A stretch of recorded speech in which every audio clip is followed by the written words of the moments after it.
صاحب یہ ارشاد فرمائیں کہ کوئی شخص ہے، اس نے نوکری نہیں لگ رہی اور اس نے یہ منت مانی کہ اگر میری نوکری لگ گئی تو میں ماہ میلاد میں میلاد کا اہتمام کروں گا، محفل میلاد کروں گا، تو اس طرح کی منت ماننا کیسا ہے؟ کیا اس کا پورا کرنا ضروری ہوگا؟ منت تو ماننا یہ جائز ہے اور اچھے عمل کی منت ہے، اچھے عمل کی منت ہے۔ میلاد شریف منانا قرآن حدیث سے ثابت ہے۔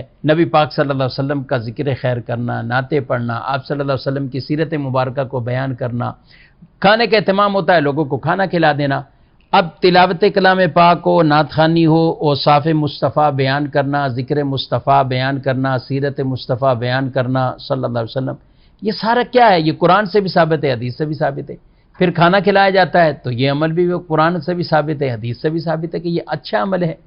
تو یہ سارے اچھے اعمال ہیں اور سب کا مجموعہ میلاد کہلاتا ہے۔ تو اگر کسی نے یہ منت مانی ہے، اچھی بات ہے، اس منت کو پورا کرنا چاہیے۔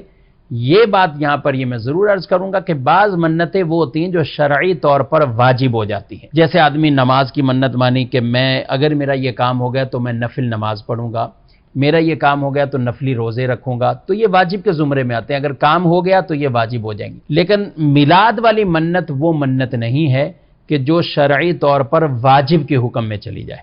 البتہ کرنا، منت پوری کرنا اچھی بات ہے، لیکن یہ وجوب کے اندر نہیں جاتی، یعنی ایسا نہیں کہ یہ واجب ہو جائے اور اگر یہ نہ کر پائے تو یہ گناہ گار ہوگا۔